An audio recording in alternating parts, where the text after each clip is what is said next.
I request Shri Dharmendra Pradhan Ji, Honorable Union Minister of Education, to kindly share his thoughts with us. नमस्कार।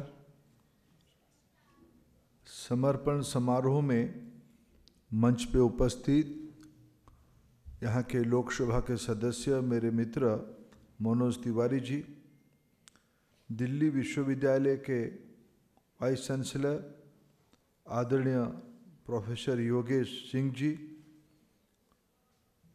मंच पे उपस्थित director South Campus professor Shri Prakash Singh ji, doctor Vikas Gupta ji, dean of colleges professor Balram Pani ji, CEO University of Delhi Foundation professor Anil Kumar ji, managing director of LIC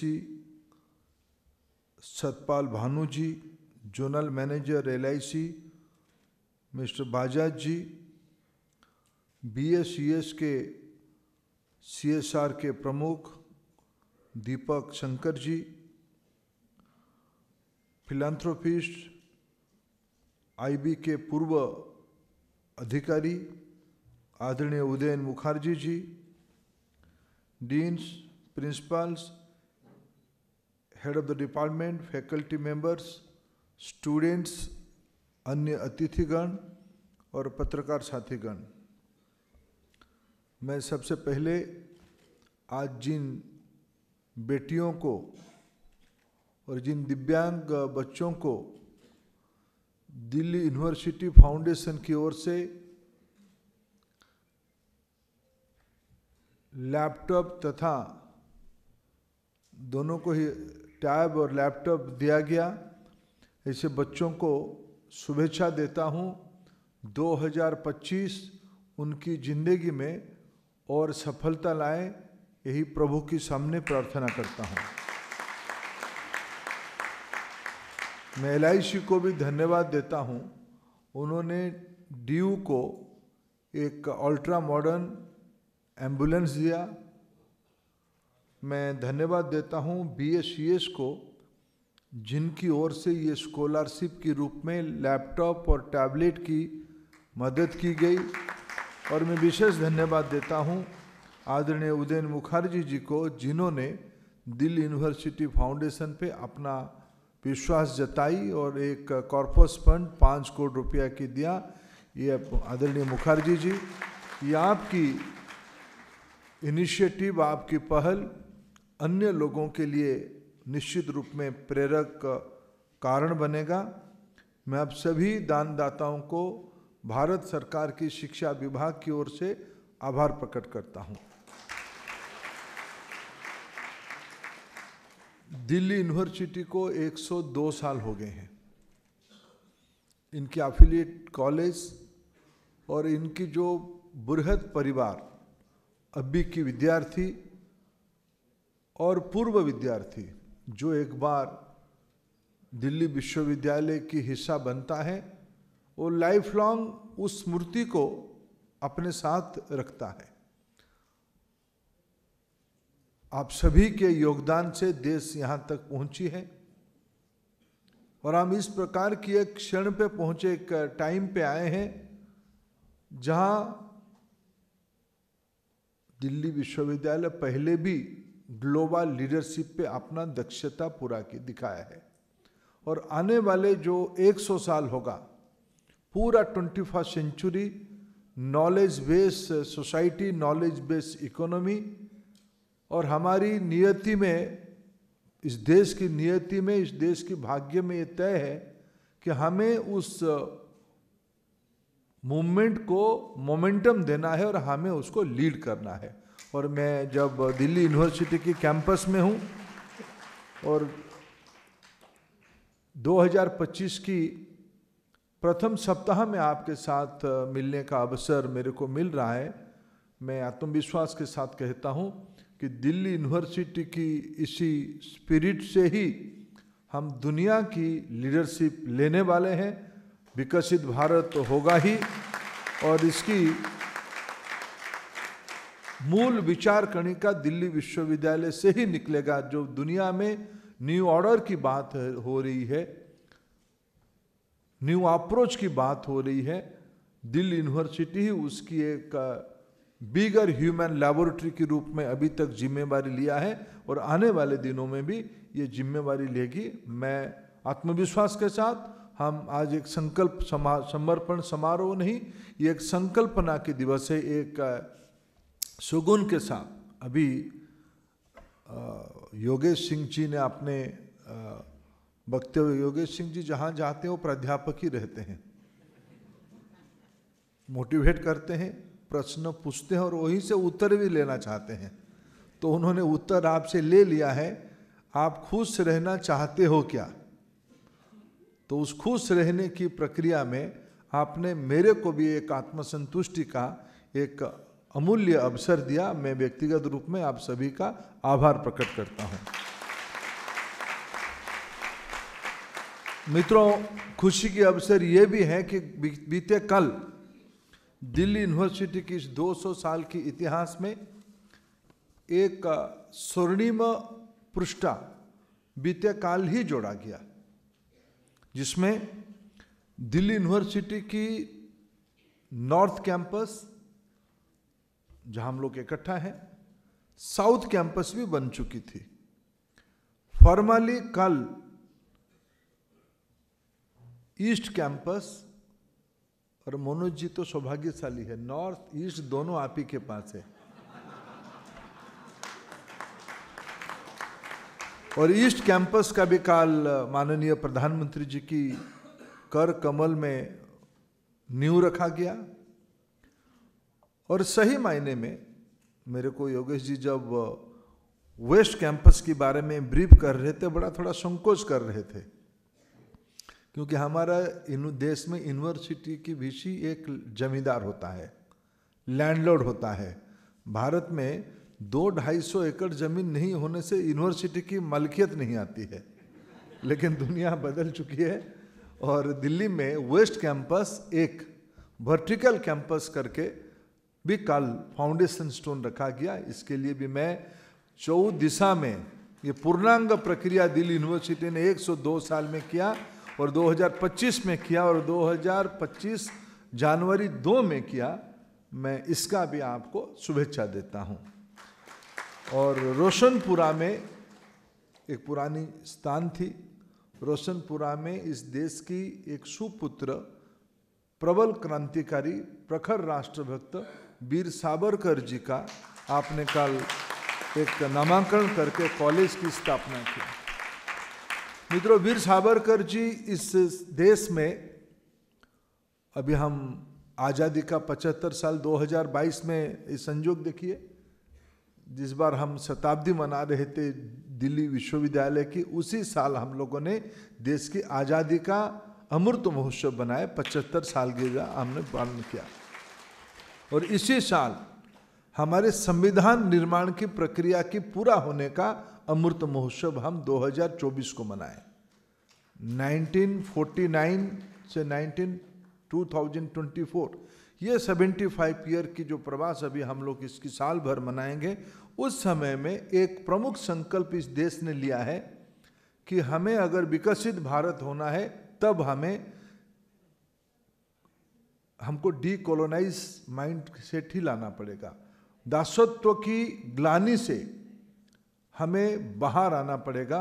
मैं इतिहास का छात्र हूं, मैं आज उस विषय पे नहीं कहूंगा। पटनायक सर बैठे हैं, बोले एंथ्रोपोलॉजी का स्टूडेंट यहाँ से इतिहास का छात्र क्लेम करने लगा है। मैं मित्रों जिस प्रांत से आता हूँ वो ऐतिहासिक प्रांत है। अशोक मगध की सम्राट थे, उड़ीसा की नहीं थे। उड़ीसा आए थे लड़ने के लिए और मैं एक प्राउड उड़िया हूँ, मेरे को हरा नहीं पाए थे।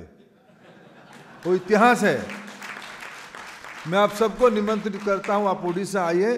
अशोक मेरे को जीते नहीं थे, मेरे वहाँ राजा कोई नहीं था, गणराज्य था, डेमोक्रेसी था, निर्णय प्रक्रिया बहुकेंद्रित था। लेकिन 1 लाख लोगों की इतिहास कहता है, लोक कथा कहता है, 1 लाख लोगों की प्राण गई लेकिन हमने नतमस्तक नहीं हुए। ये भारतीय सभ्यता है और मेरे उड़ीसा की सभ्यता है। हाँ, ये अलग बात है। ये इतिहासकारों ने उन दिनों में कहा कि अशोक चंडाशोक से धर्माशोक वहीं हुए थे। ये तो मेरा समाज का ही प्रवृत्ति, उनको चंडाशोक से धर्माशोक तो किया, चलो कुछ भी तो अच्छा काम किए। और वहीं से बुद्धिज्म उड़ीसा की तटीय इलाका से श्रीलंका तक पहुंची, बाद में साउथ ईस्ट एशिया तक पहुंची।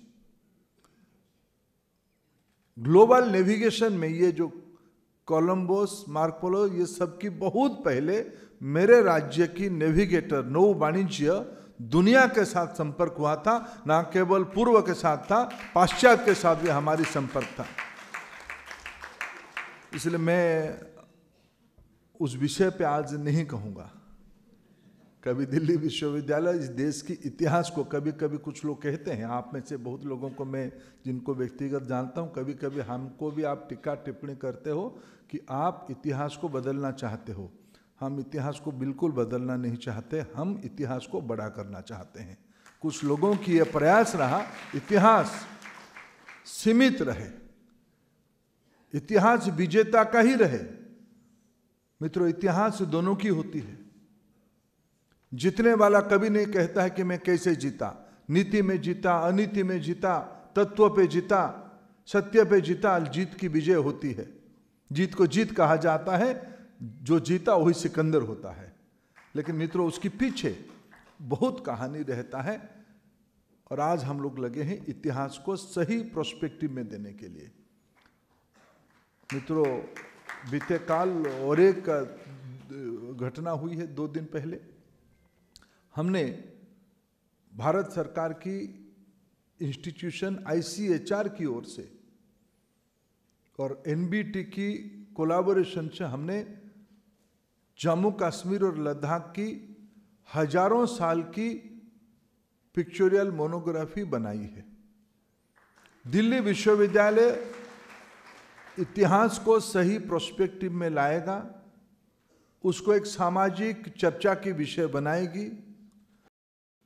इतिहास भविष्य को देखने के लिए दर्पण के रूप में काम करती है।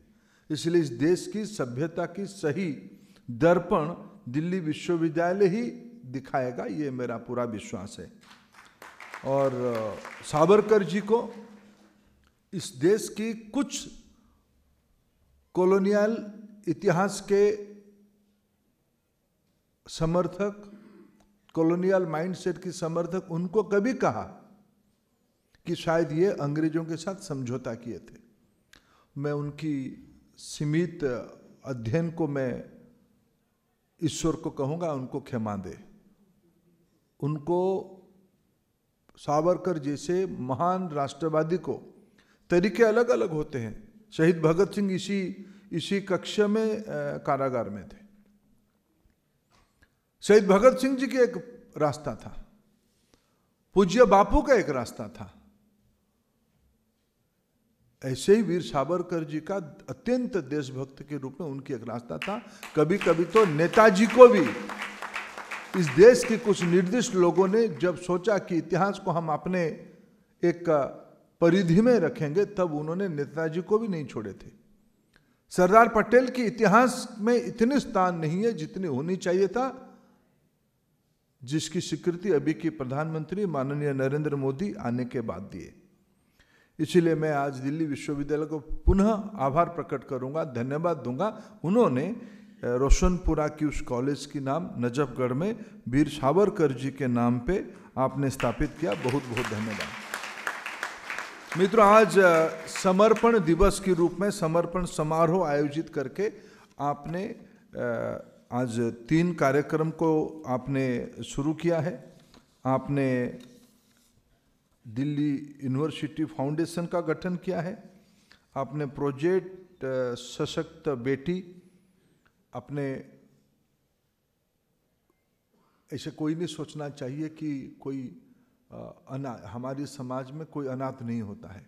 हमारे समाज में एक पारिवारिक भाव रहता है, कोई ना कोई किसी की चिंता कर लेता है।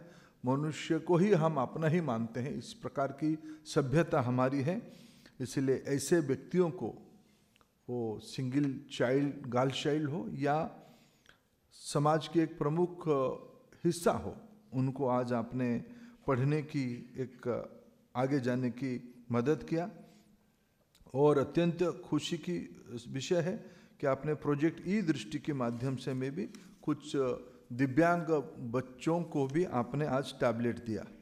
आपने एक एम्बुलेंस का व्यवस्था यूनिवर्सिटी में जोड़ा और आपने डोनर्स क्रॉनिकल 2024 को भी आपने आज लोकार्पित किया।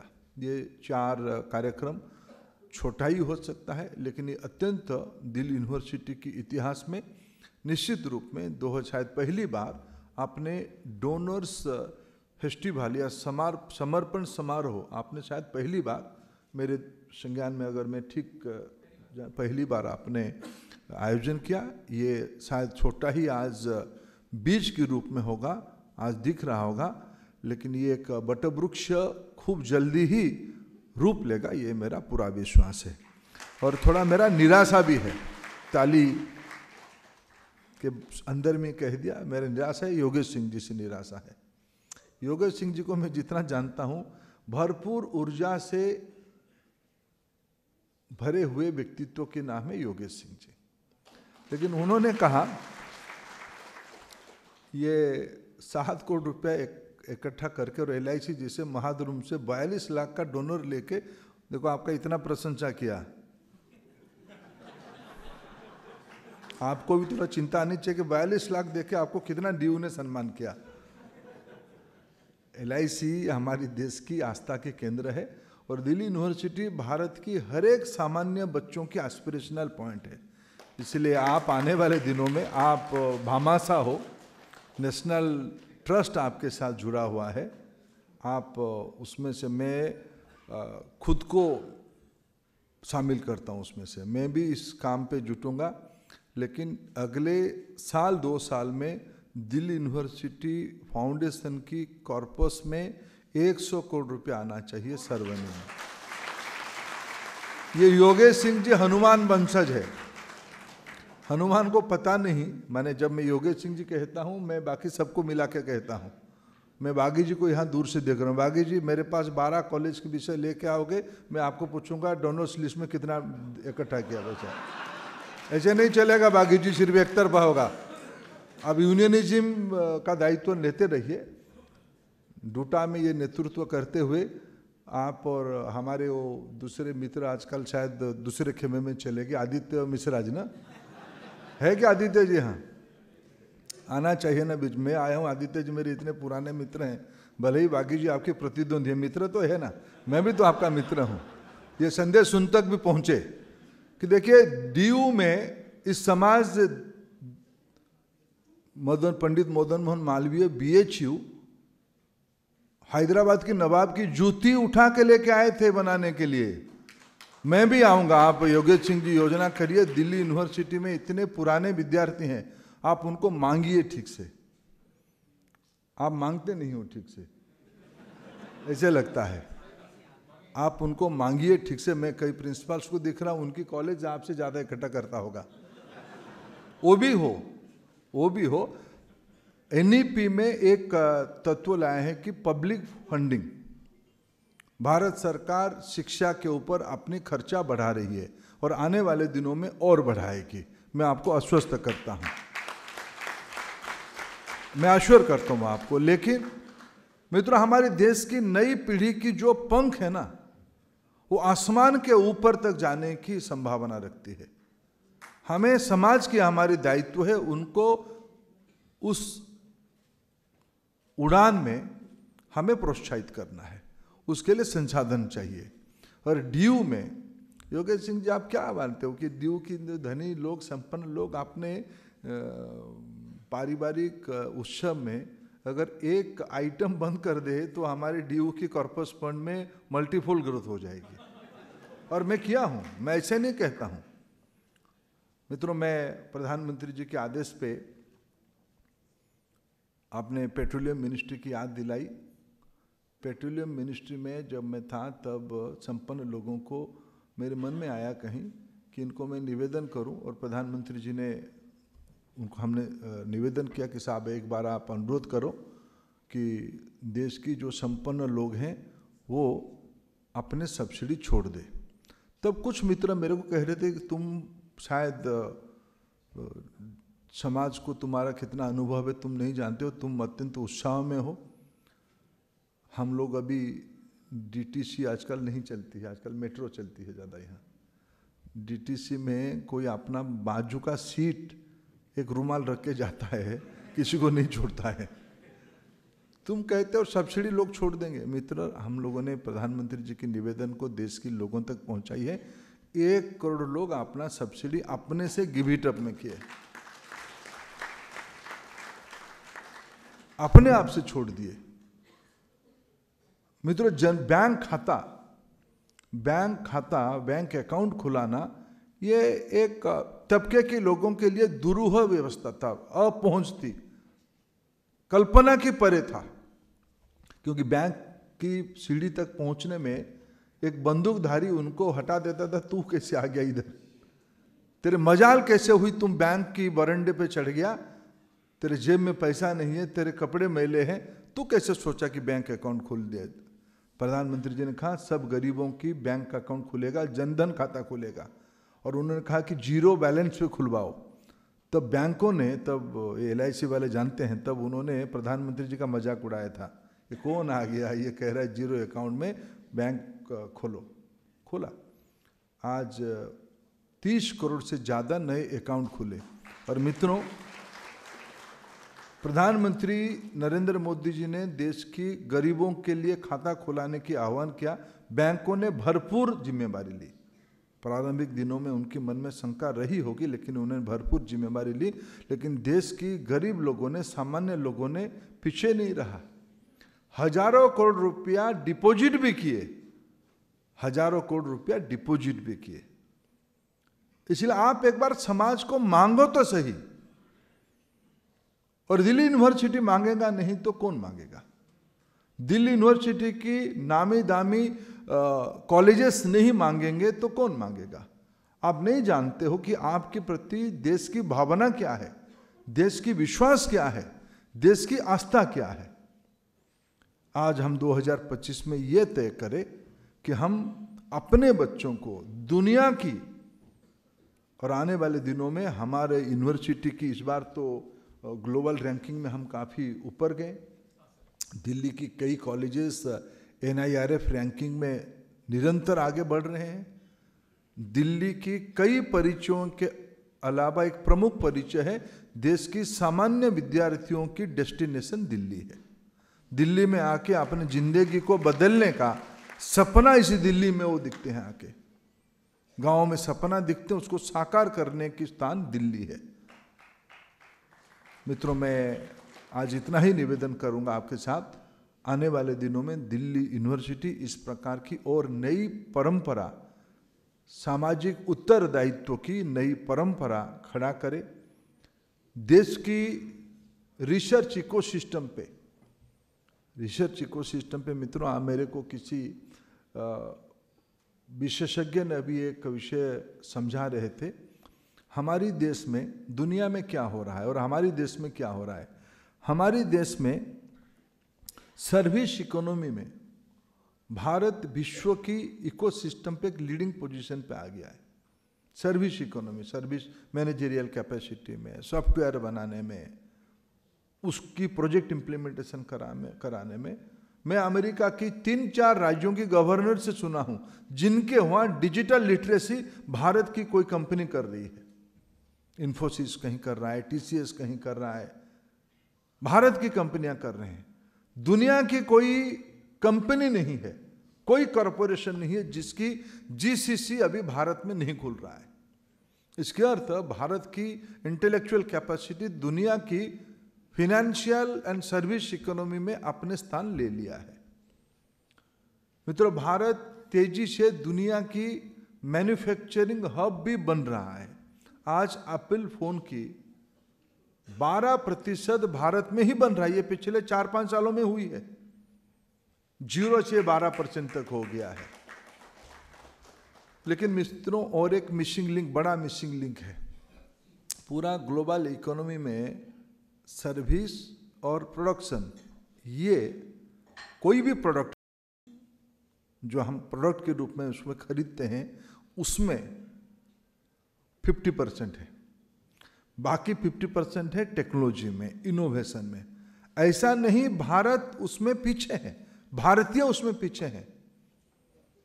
अगर सुंदर पिचाई, सत्य नाडेला इसी एजुकेशन इकोसिस्टम से, वो लोग दिल्ली दोनों आए नहीं थे, ड्यू जैसे प्रीमियर इंस्टीट्यूशन में नहीं पढ़े थे, उसमें तो सुंदर पिचाई खड़गपुर में पढ़े हैं, बाकी सुंदर पिचाई सत्य नाडेला तो मणिपाल में ही पढ़े। मैं नाम लेना नहीं चाहता था, लेकिन वो ना गवर्नमेंट ऑफ इंडिया के था ना गवर्नमेंट ऑफ स्टेट गवर्नमेंट की था, तब भी ग्लोबल इनोवेशन इकोसिस्टम पे वो पहुंच गए।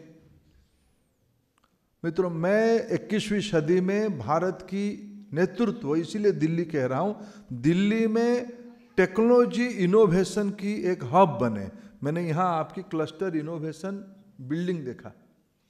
आने वाले दिनों में दीव की नॉर्थ कैंपस, दिल्ली की अच्छे कॉलेज ग्लोबल प्रॉब्लम के सॉल्यूशन का प्रोटोकॉल निकाले, क्रिटिकल टेक्नोलॉजी निकाले, डीप टेक्नोलॉजी निकाले। यही आज हमारी 2015 की संकल्प हो, 2025 की यही संकल्प हो।